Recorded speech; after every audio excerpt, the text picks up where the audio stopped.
Il y a des gens qui voyagent en voiture, d'autres à vélo. Fred et Ariane ont décidé, eux, de voyager de canapé en canapé.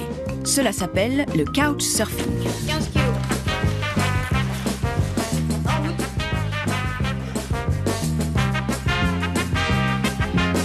Au revoir la neige, au revoir le froid. 1 million de canapés dans 260 pays. Le couchsurfing, ou surf sur canapé, est une cybercommunauté qui met en relation des voyageurs avec ceux qui sont prêts à les accueillir chez eux.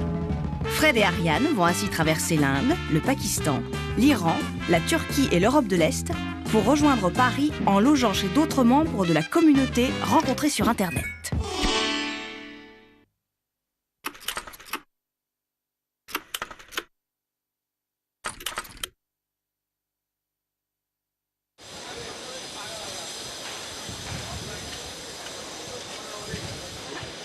La première personne à accueillir Fred et Ariane sur son canapé, c'est Freeze. Il est aussi venu les chercher à la descente de l'avion, malgré une nuit de sommeil un peu trop courte.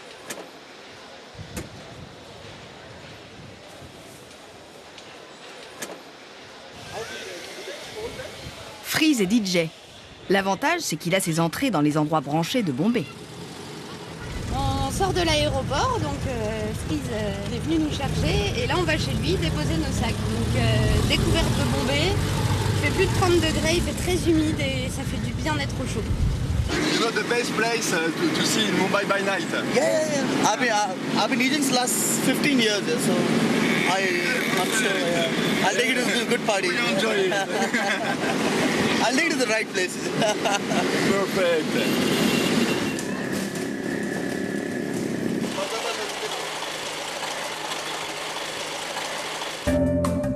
Lorsqu'on voyage dans un canapé, les habitants vous accueillent immédiatement comme un ami ou un membre de la famille. C'est l'occasion d'être plongé dans leur quotidien et c'est parfois dans les détails les plus insignifiants qu'on trouve le vrai dépaysement. Mais ça peut vous paraître con, mais en fait, moi ça me fascine les interrupteurs. 40 interrupteurs dans 20 mètres carrés. C'est vrai que ça peut intriguer. Fred et Ariane ont posé leurs bagages. Bombay leur tend les bras et Freeze se fait déjà un plaisir de leur faire découvrir la ville.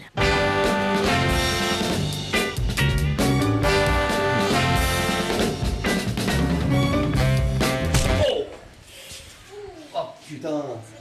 Ah ouais! Ah, je me suis explosé la tête contre ce putain de mur. Oh, ça va, mais... Le choc des cultures selon Fred. Mais il en faut un peu plus pour arrêter nos aventuriers. Freeze leur propose de vivre avec lui une de ses journées types.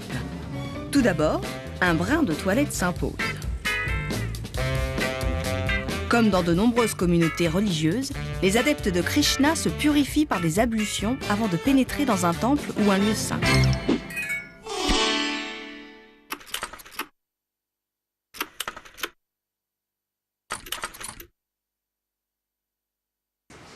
Freeze prie régulièrement dans un temple de son quartier dédié à Krishna. Appelé aussi l'enfant bleu, Krishna est une des divinités les plus vénérées d'Inde. Fils d'un prince, né d'un cheveu noir de Vishnu, Krishna est le symbole universel de l'amour et de la joie. Tous les épisodes marquants de sa vie sont racontés sur les murs du temple. Son enfance recèle de grands mystères ésotériques. Au fil de ses aventures et de ses rencontres, il est devenu un dieu puisqu'il a aidé tout le monde, il a rassemblé tout le monde avec la musique, d'après ce que j'ai compris. Il a empêché des combats et il est devenu un dieu. La vache est la monture de Krishna, son animal fétiche. Son lait sacré est distribué aux fidèles qui doivent en boire et s'en mettre sur la tête. Ça m'est foutu partout. Je m'en suis foutu partout, je suis pas doué, je suis polio pour ces trucs-là. Après le temple, passage par Oval Maidan, en face de l'université. Le lieu où chaque dimanche se côtoient professionnels et amateurs de cricket. Introduit par les Britanniques à l'époque coloniale, le cricket est devenu une véritable institution en Inde. Ses règles peuvent paraître obscures aux néophytes, mais Fred, en sportif accompli, met un point d'honneur à tester sa technique. Je sais pas ce que ça m'a donné parce que moi, le sport, ça fait bien de... Ça se voit d'ailleurs.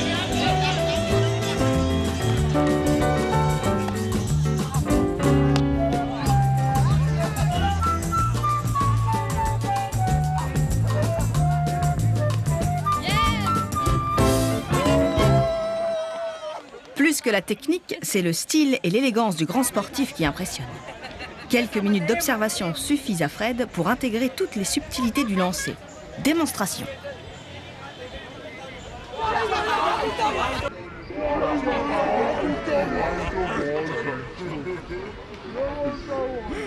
Fred vient de lancer la balle sur la route en fait. Il rattrape pas hyper bien, il lance pas hyper bien. Je sais même pas comment je suis fort, moi, dis donc.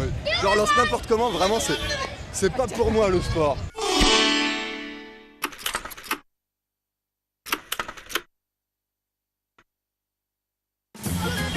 Un petit tour à la plage. Oui. En fin d'après-midi, ça fait du bien là, parce qu'il a fait vraiment super chaud aujourd'hui. Il fait frais là, c'est agréable. Bah frais, ouais, il fait un peu moins de 25. Chopati Bay. Chopati Beach, à 2 pas du centre-ville, est sans doute la plage la plus connue de tout Bombay. Les citadins, fatigués de la moiteur étouffante des rues, viennent y prendre l'air en famille. Et en début de soirée, la plage se transforme en véritable parc d'attractions. Bon, alors question baignade, c'est pas ça, hein, ça a l'air d'être que les pieds. Hein. Ouais, c'est marqué franchement basse. Carrément. Mais c'est cool, il y a à boire, il y a à manger, il y a des jeux, c'est vraiment sympa pour les gosses. Mais pour les grands aussi, hein, c'est blindé. Ouais, C'est il y a de blindé. l'air frais, c'est cool. On va voir On ce qu'il y a va un peu se plus loin. promener,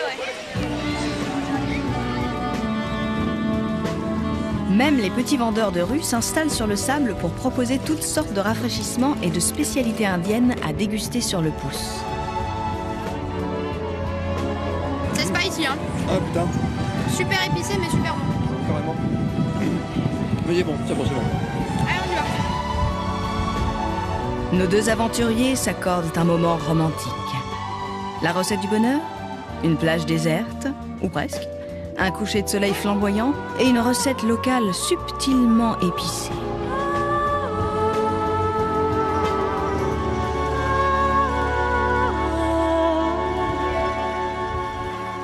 Comme promis, Freeze emmène Ariane et Fred à la découverte du Bombay by Night. Pour rejoindre le centre et éviter les embouteillages qui paralysent la ville, une seule solution, prendre le train. Le réseau des chemins de fer de Bombay détient le record mondial de la densité de passagers. Plus de 6 millions de gens comme Freeze s'entassent chaque jour dans des trains vétustes. À Bombay, prendre le train, c'est une aventure qui se partage. Après 1 heure de train, c'est en taxi que l'aventure se poursuit. On sait pas où on va. On suit Freeze depuis tout à l'heure, mais... On suit Freeze depuis chez lui, on a pris le train pendant une bonne demi-heure. Ouais, facile, voire plus, mais je sais plus. Et là, on est dans le taxi, on sait pas où on va. Finalement, Fred et Ariane atterrissent dans un gigantesque immeuble de bureaux. Et c'est dans ce lieu étonnant qu'ils découvrent la soirée branchée de Bombay, ambiancée par des DJ réputés. Mais après le décalage horaire, le cricket, la plage, pas sûr qu'ils tiennent le choc bien longtemps.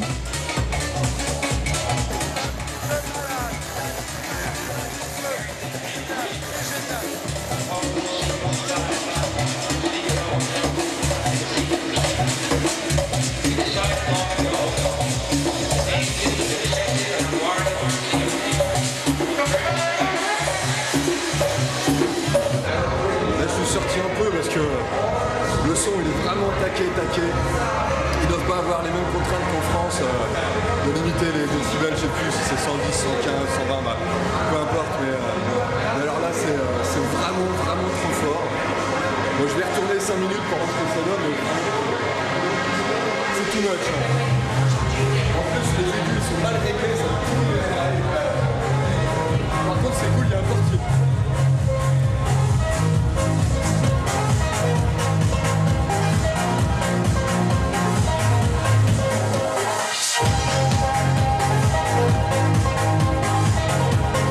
Encore là, c'est de la musique de merde. Il est presque 5h du mat. J'en ai marre. Il n'y a plus personne. Enfin, Freeze commence à montrer des signes de fatigue. Il est temps de s'accorder une bonne nuit de sommeil. Déjà, les rues commencent à s'animer. Bombay s'éveille.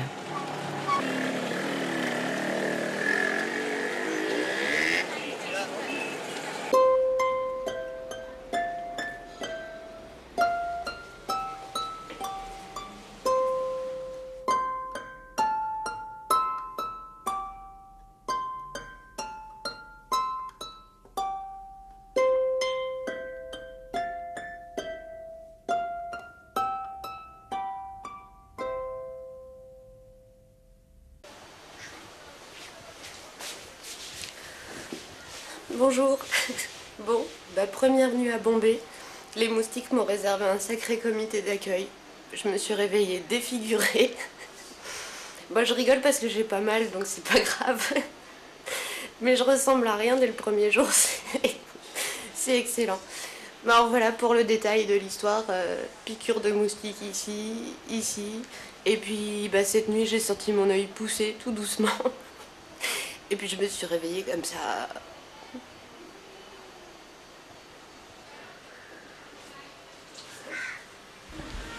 Fred a lui aussi un gros problème. Hop.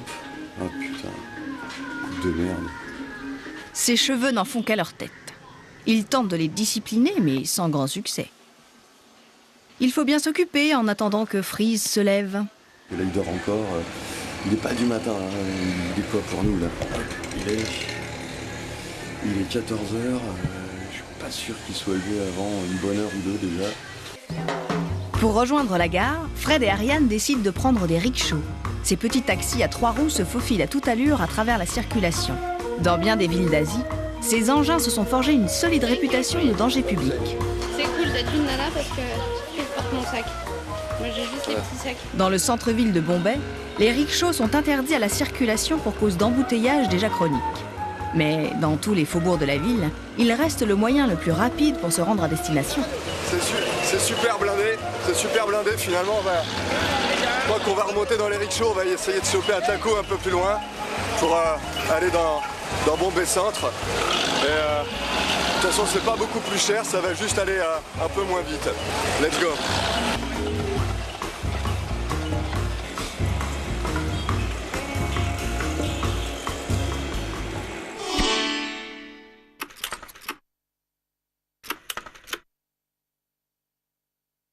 Okay, now try to pressurize yourself so that your leg should be like this. À leur arrivée, nos voyageurs tombent en pleine séance de yoga. Elastic man. Oh yeah! This guy comes to me every day for massage. Not for You want to have head massage? He'll give you head Can give you massage, very good massage. Alimente plaisir. you want the head massage. Manish की तरह Rajesh. सारा मजा आएगा किधर कर? Yoga class and massage classes.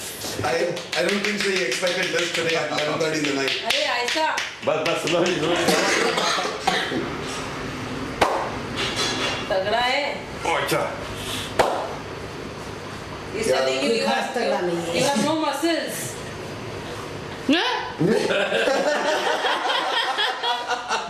T'as pas de muscles. Il vient de lui dire gentiment que Fred a pas de muscles.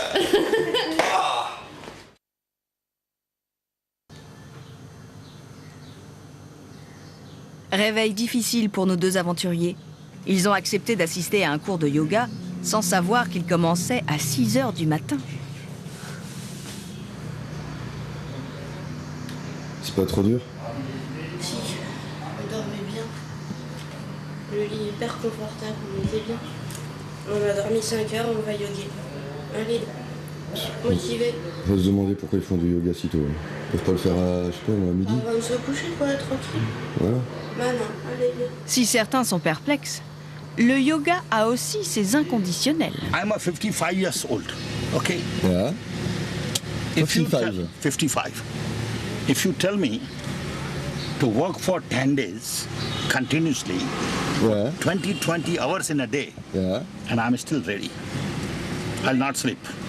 I'll sleep only for 2 hours, and I'm satisfied.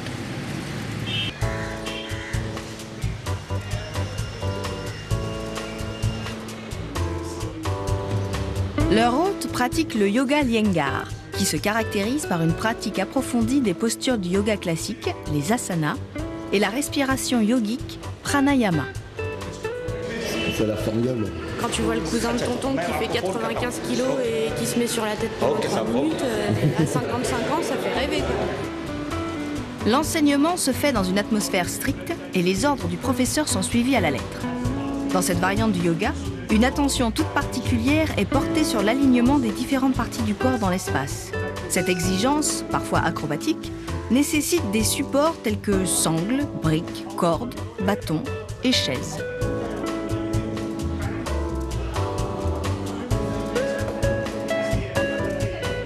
pas la même position.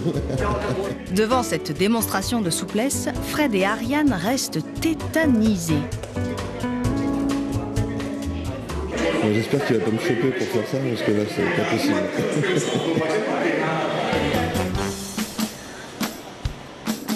Fred et Ariane doivent maintenant quitter Bombay pour Hyderabad, dans l'Andhra Pradesh, au centre de l'Inde, pour assister à un mariage. Au programme, 15 heures à bord de wagons pas toujours très confortables. La vie à bord des wagons s'écoule tranquillement au rythme du train. Les paysages défilent à vitesse lente et chacun tue le temps à sa manière.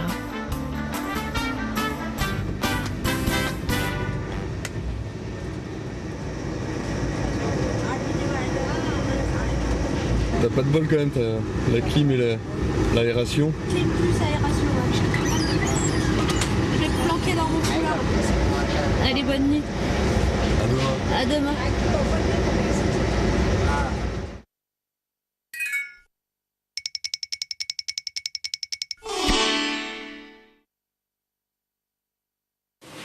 Tu sais à quelle heure on arrive exactement? Je sais pas, on devrait pas tarder. Entre 5h30 et 6h, c'est assez vague. C'est pas noté sur le billet. On a fait combien de kilomètres? On a fait 790 km. Ça fait une petite moyenne, ça? Bah carrément, je pensais qu'on avait fait au moins les 1002, 1003 quoi, pour justifier non, ça. on a fait à peu près l'équivalent de 3 heures de TGV. C'est ça. On a fait un Paris-Marseille. Autrefois centre culturel de l'islam indien, Hyderabad est aujourd'hui une ville moderne de plus de 6 millions d'habitants. Elle est surnommée Cyberbad depuis que s'y sont installés des géants de l'informatique. Fred et Ariane y rejoignent une de leurs amies, Maud. Cette Parisienne a décidé de s'installer en Inde auprès de son futur mari Manish.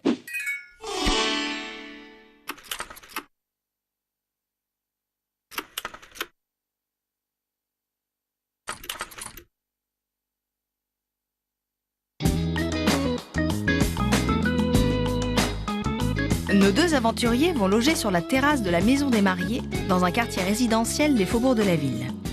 Comme souvent en Inde, différentes générations vivent sous le même toit. La mère de Manish habite le rez-de-chaussée de la maison. Tous les matins, depuis 40 ans, elle s'isole pour faire sa séance de méditation.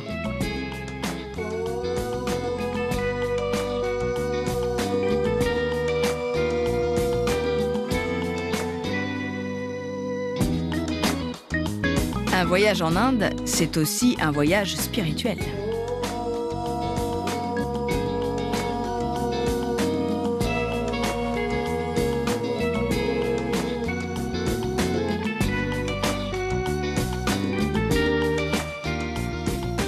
You have to do pranayam, yoga, then you can lose your weight.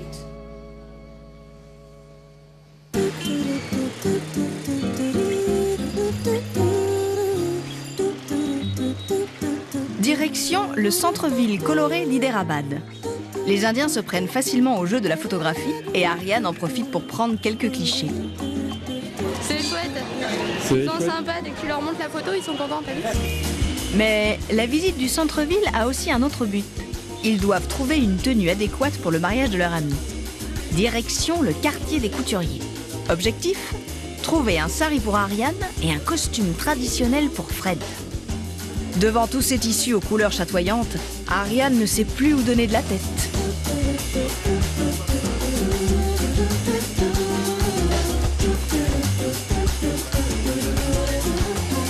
Fred, lui, trouve rapidement son bonheur. Pendant ce temps, Maud est en de bonnes mains.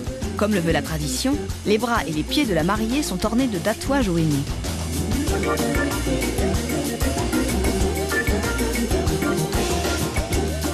Après un petit passage chez le barbier, Fred est fin prêt. Ah, c'est un peu comme je suis bien rasé de près.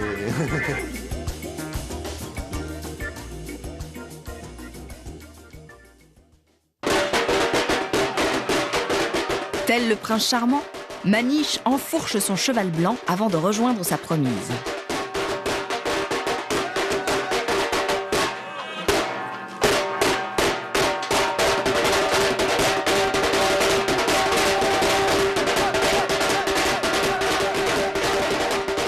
La procession des invités se met en branle en dansant au rythme des musiciens et des chants de voix. Les invités vont bénir le futur marié en agitant des billets en l'air avant de les donner aux musiciens qui joueront de plus belle jusqu'au coucher du soleil.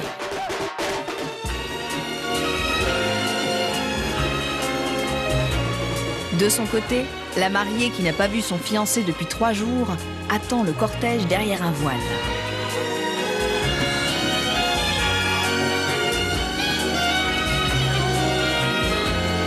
Le voile est tombé. Maud et Manige vont enfin pouvoir cheminer côte à côte pour la vie. Ils rejoignent le brahman de la communauté Sindhi, qui est la caste du marié, afin d'officialiser leur union. Alors que l'office du Maharaj, le prêtre hindou, se termine, les mariés procèdent au Mangal Sutra, l'échange des colliers, le symbole de leur union.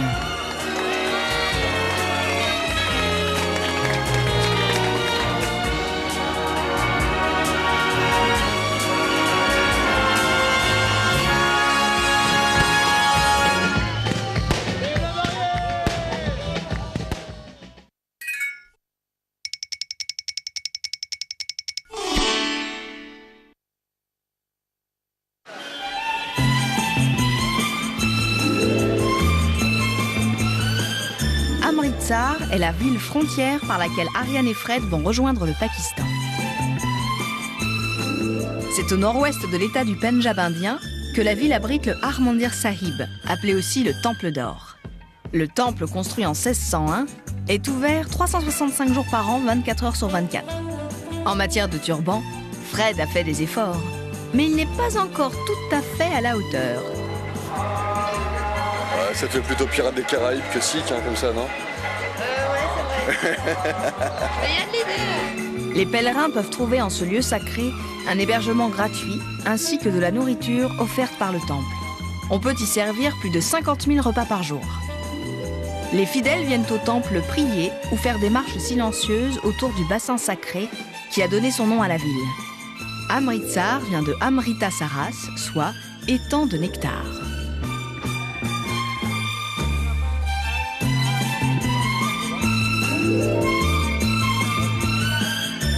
Nos 2 aventuriers doivent reprendre la route avant la fermeture de la frontière avec le Pakistan. Direction Wagah Border. Depuis la partition de l'Inde et la création du Pakistan en 1947, les relations entre les 2 nations sont extrêmement houleuses. Les attentats de Bombay du 26 novembre 2008 n'ont fait qu'attiser les tensions. Près de 200 Pakistanais viennent chaque soir supporter leurs soldats postés à la frontière. Ils tentent de scander leur slogan plus fort que les 2000 Indiens venus soutenir leur armée.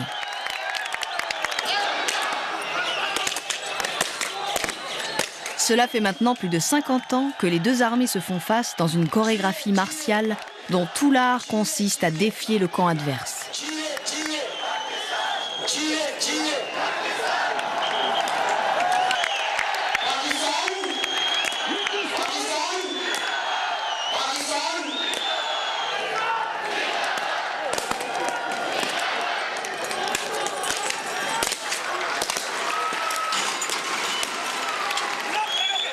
C'est sur la fermeture de la frontière que s'achève le périple indien d'Ariane et Fred.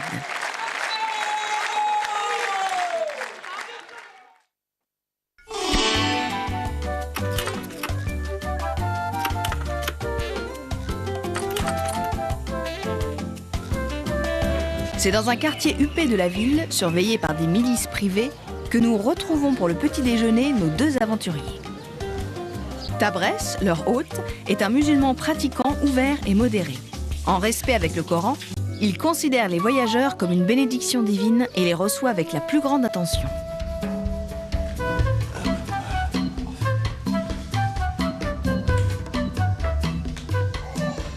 Un petit peu de confiture de pomme. Très pratiquant, Tabrès n'autorise pas d'autre homme à voir une des femmes de la maison. Fred est donc limité à sa chambre et à la pièce réservée aux invités, où il attend Ariane qui, elle, a accès à toutes les pièces de la maison. Voilà. Fred trompe son ennui en aiguisant sa passion pour les petits objets du quotidien.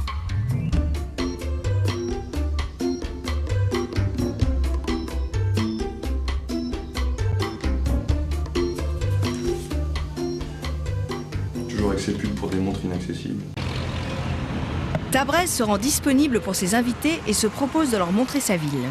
Fred et Ariane découvrent Lahore, seconde ville du pays et capitale du Pendjab pakistanais. La cité, fondée sur les berges de la Ravi, est emblématique de l'héritage moghol. Elle est aussi connue pour ses 7 millions d'habitants, ses embouteillages, ses musiciens et son célèbre fort.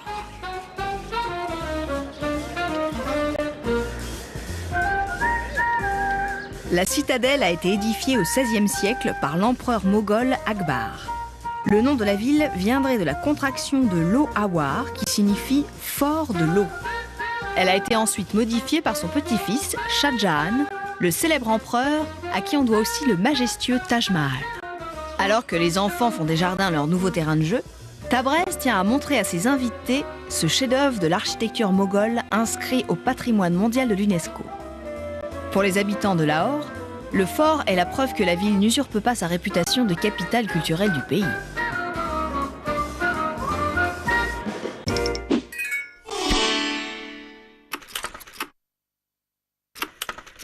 Amina est une couchsurfeuse convaincue. C'est elle qui anime le réseau des couchsurfeurs dans la région de Lahore. Alors on a du riz, du dal, du poisson. Ils ont eu la gentillesse de nous attendre pour dîner, donc heureusement qu'on n'est pas rentré trop tard de notre balade dans le vieux Lahore. Tu vois, on a bien fait. C'est cool. Mais bon voilà, moi j'ai repris un petit peu de riz et de lentilles par politesse, puis parce que ça a l'air bon. Et puis voilà quoi. Amina héberge très souvent des voyageurs et grâce à son carnet d'adresses, elle les aide aussi à trouver d'autres canapés à travers le Pakistan. Il y a le thé qui se prépare. Ah, puis après ça va être au lit. Au lit les enfants. Ce soir, Ariane et Fred ont bien failli dormir dehors. Note pour les couchsurfeurs à venir. Faut peut-être pas demander la veille pour le lendemain à aller dormir chez quelqu'un parce qu'il peut arriver ce qui nous arrive, c'est que la chambre des invités, elle est déjà prise. Quoi. Mais ils sont tellement sympas qu'ils disent pas non. Et heureusement, les canapés d'Amina viennent sauver nos 2 surfeurs.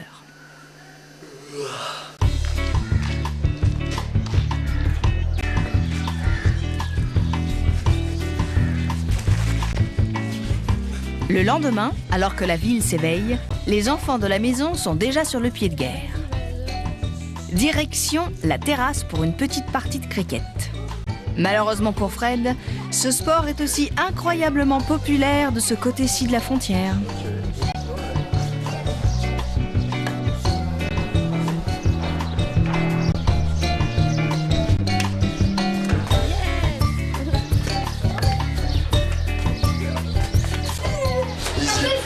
C'est bon, je suis joueur de cricket professionnel, ouais. Le cricket. Vas-y, montre-nous ça.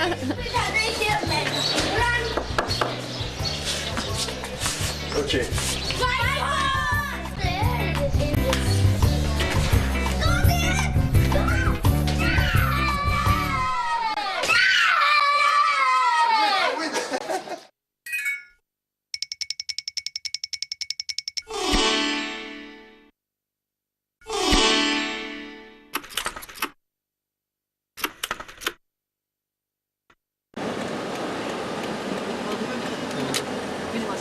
C'est grâce à Amina, l'ambassadrice de Lahore, qu'Ariane et Fred ont trouvé un canapé à Multan. C'est en travaux à l'intérieur.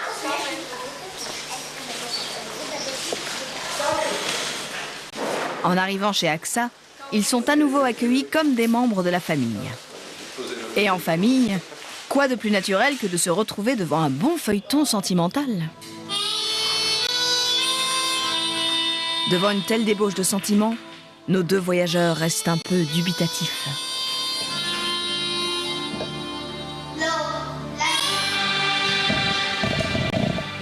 Les petites sœurs sont des inconditionnelles de la série. Pas question de quitter le salon avant la fin de l'épisode.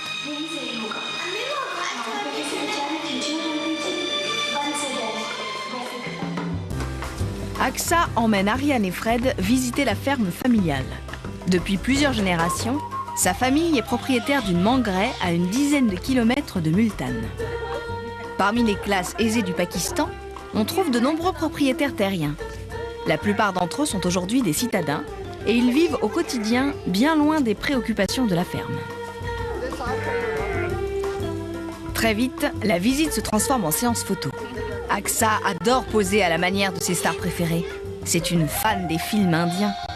L'industrie du cinéma indien est surnommée Bollywood en référence au studio de Los Angeles, mais avec un B comme Bombay, car la ville est le haut lieu de la production cinématographique. Même si les films indiens sont interdits en salle au Pakistan, on en trouve absolument partout en DVD. Les stars de Bollywood ont plus de fans à travers le monde que les stars américaines. Aksa connaît la vie des grandes actrices indiennes dans les moindres détails et elle n'a qu'un rêve, leur ressembler.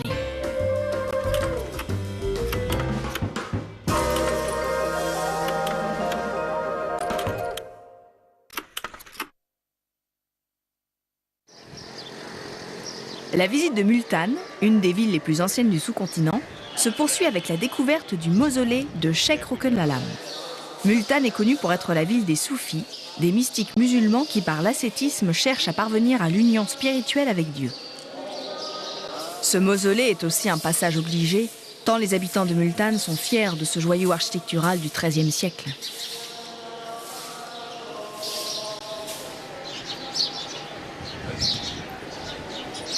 What are you doing? Manat wish, and it is going to be fulfilled. Okay. Avant de laisser partir les deux occidentaux vers Quetta, les parents d'Aksa leur donnent quelques petits conseils pas très rassurants. On est jordanien. Voilà. Ça passe mieux. Ça passe mieux, on est musulmans et jordaniens, si on nous demande. Bah, ok. Pourquoi pas? Why not? Par contre, faut pas tomber sur un vrai jordanien. Ouais, ou sur un mec qui parle arabe, parce que question arabe, à part 3 mots, on va pas bien loin. Je sais dire bonjour et Dieu est grand, c'est tout. Bonjour, Dieu est grand, c'est du cochon et la honte. Bon, bah, on va pas bien loin. Hein. Non. On va pas faire illusion longtemps, je crois. Direction le Far West pakistanais. Le train part pour Quetta, la capitale du Baloutchistan, une ville en majorité pachtoune à la frontière de l'Afghanistan. Quetta est le lieu de villégiature de chefs talibans, d'Al-Qaïda, de contrebandiers et de chefs de tribus indépendantistes. Le trajet est long et périlleux et les touristes occidentaux ne se pressent pas dans la région.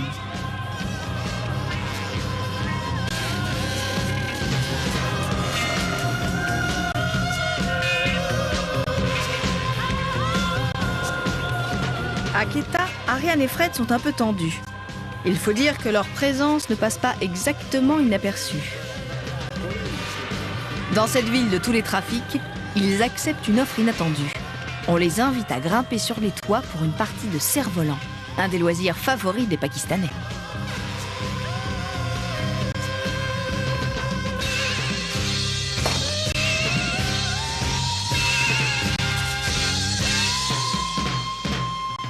Ah, il part bien, hein. Il part bien le cerf-volant. Oh.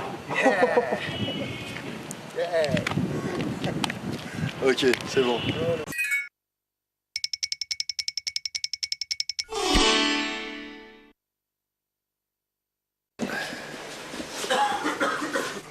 Et on vient de traverser le désert avec alternance de pistes caillouteuses et De pseudo-routes en asphalte. Et de pseudo-routes goudronnées défoncées.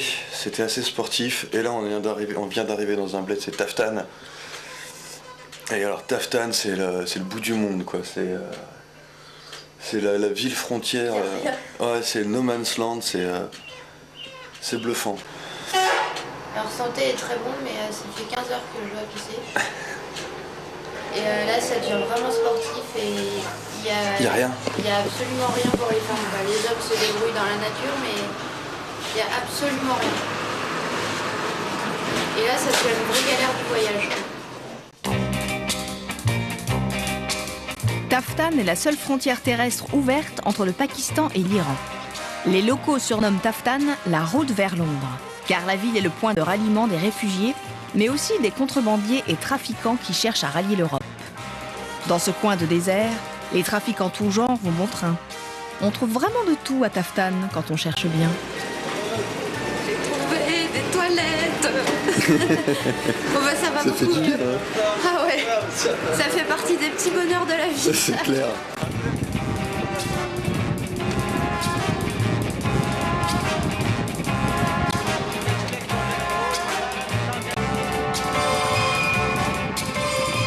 La frontière avec l'Iran est au bout d'une piste poussiéreuse.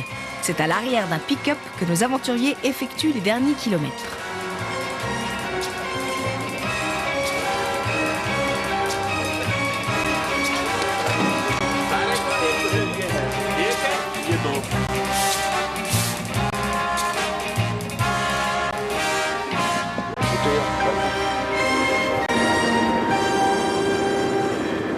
En fait, on a une escorte policière pour aller jusqu'à Zaïdan, qui est la prochaine grande ville, pour cause d'insécurité notoire dans la région et d'enlèvement d'occidentaux notamment.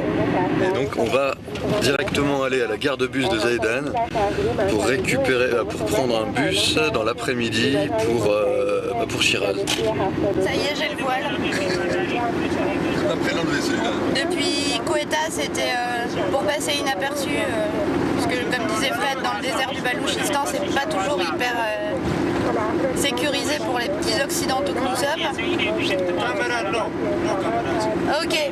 Les policiers iraniens qui patrouillent la région sont un peu à cran. Ils leur ordonnent d'éteindre la caméra.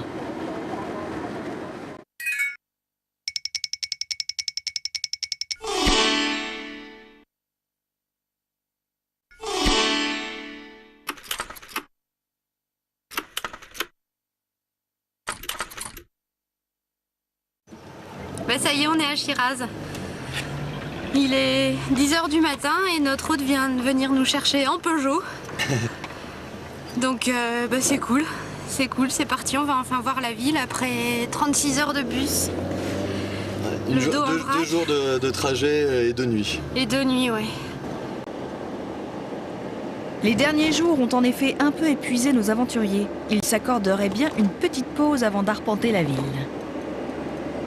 So it's better to go home, yeah? Yeah, I think it's better if you It's not a problem for you. No, it's not a problem for me, but yeah, it's not a problem for me, but I should drop you down over there and go to my business. Yeah. And Maybe after shower we can take a taxi to go to the main street.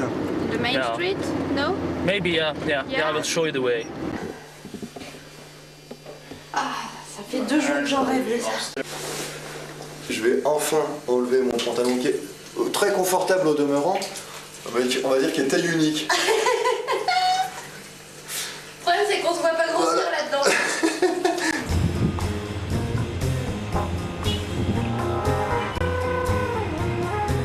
Dans les rues de Shiraz, Fred et Ariane font connaissance avec Reza. Ce jeune diplômé a des ennuis avec les autorités qui le trouvent anticonformiste. On lui a refusé un permis de travail pourtant obligatoire pour exercer sa profession de traducteur. Aujourd'hui, il trompe son ennui en se baladant dans la vieille ville.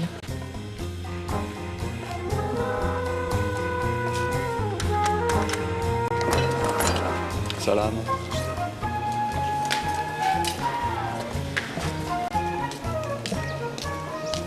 Let's go on the top because in 15 minutes they have study time. C'est dans une école coranique que Reza se sent le plus libre de parler. Il raconte à Fred et Ariane comment des miliciens lui ont récemment rasé le crâne. So now you have long hair or not long hair? Short. Short hair. Oh, too short. It's forbidden to have long hair? Yeah, but it's not forbidden, just is to accuse, you know? You know accuse? Yeah. Yeah. Easy.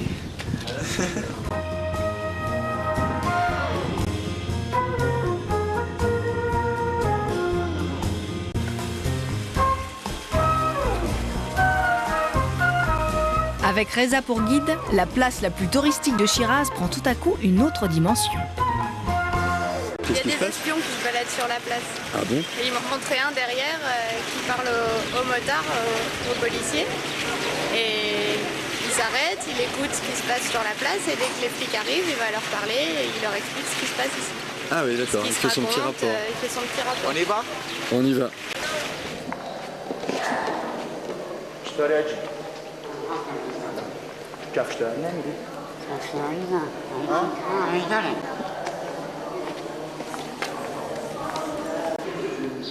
Most of Muslim people, they're looking for afterlife. And that's why they don't like to do drink, they don't like to do relationship, but this is politics. As is people do study, they know more things about religion. But the problems of this country, most of people, they don't study. Just 5 class, 6 class after finish. Most of country also, they hate this country.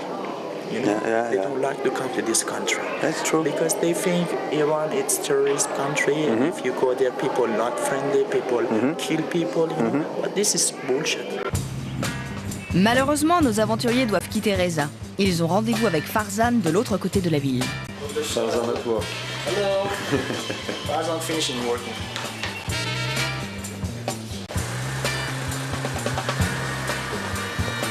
Retour à la maison de Farzan dans un des quartiers chics de Shiraz. Comme beaucoup de couchsurfers, Farzan est un habitué des voyages. Once I was traveling in Barcelona and I was in a hostel and I was sleeping in my bed and then the guy was coming inside the room. He was new. I said, hello, hi, welcome. And we were talking and I asked him that, hey, where are you from? He said, I'm from Israel. And I was thinking to myself, oh God, if you understand that I'm from Iran, what will happen? And then he asked me that, where are you from? I said, I'm from Iran. And then it was like just 1 minute silence. Yeah, of course. Yeah, and I don't have any problem. And after that he told me, okay, what's up in Iran? I said, well, government sucks, but everything is fine. He said, yeah, government sucks in Israel too. Everything. Want to go out for dinner? I said, yes, let's go out for dinner. Yeah. Once I had a French guest here. Yeah. And my French guest, he told me that when he was coming to Iran and he told his family and his friends that he's going to Iran, all of his friends was coming to him and hug him like he's going to a war, that he's not ever coming back again. And lots of them told, oh, don't go to Iran, Iran's so dangerous. Iran, you may be killed in the streets. And and the first night that he was arriving here, we were going to a party and he was entering the salon, see lots of smoke and lots of girls wearing mini jupes and drinking, and he was... Nos deux Français découvrent que malgré l'interdiction de l'alcool, les soirées arrosées en Iran, ça existe.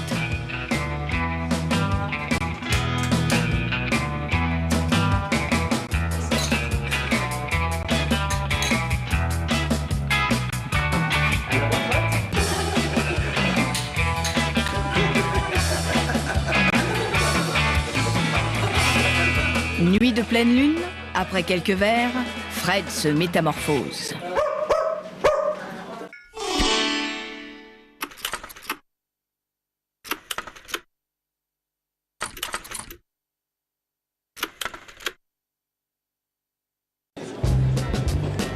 En Iran, ce sont les fêtes de fin d'année. Surfer sur des canapés semble compromis. Ariane et Fred s'embarquent alors sur le Transasia Express. Destination, Istanbul. 3 jours de voyage, l'occasion idéale de faire des rencontres.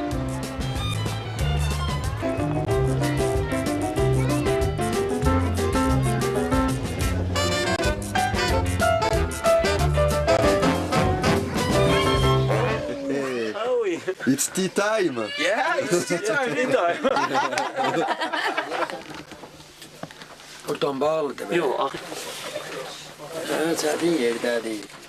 Thank you. Autour d'un thé, Fred et Ariane découvrent que le rayonnement culturel de la France est toujours d'actualité. I remember one of the TV serial in that over television. That American Pie? No. Navarro. Navarro? Yeah.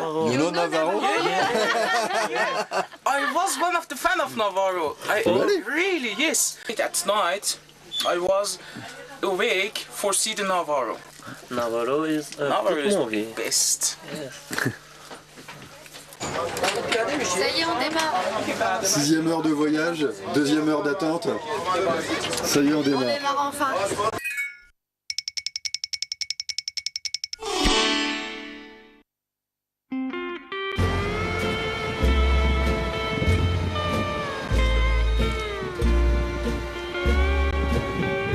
Le train a passé la frontière turque pendant la nuit.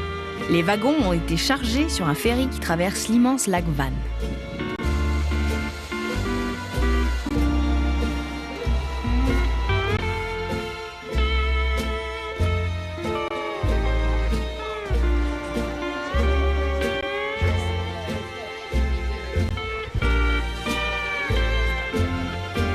De l'autre côté du lac, changement de train.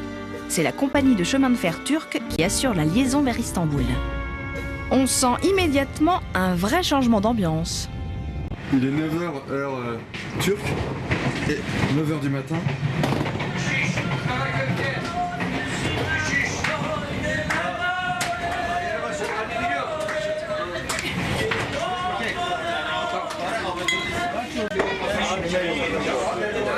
Voilà les Iraniens passés en Turquie. Un vent de liberté souffle dans le wagon-restaurant. Les lois iraniennes n'ont plus cours ici. Les femmes enlèvent leur foulard, les hommes sortent des jeux de cartes et tout le monde fête le passage de la frontière autour d'un verre et en musique.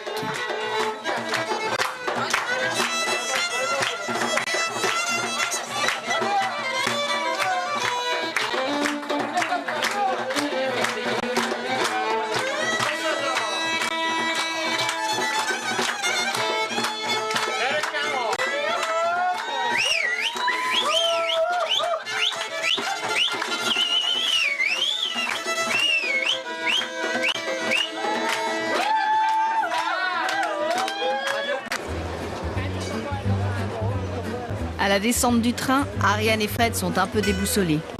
Après avoir traversé l'Inde, l'Iran et le Pakistan, Istanbul leur paraît bien occidental. Ils se rendent compte que la fin du voyage sera nécessairement moins dépaysante que le désert du Baloutchistan.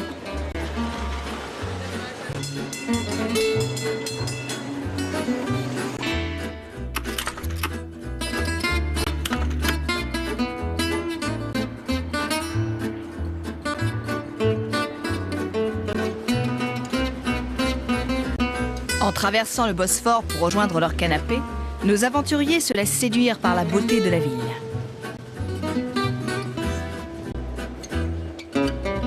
Dernier jour en Asie pour Fred et Ariane, avant de sauter dans un train qui suit le trajet de l'Orient Express. Paris semble si proche.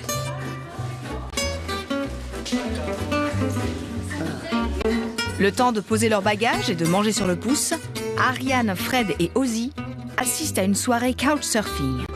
Des dizaines de surfeurs en canapé et leurs hôtes se retrouvent autour d'un verre. De l'Inde à Paris, en passant par Istanbul ou Belgrade, les couchsurfers forment une grande famille.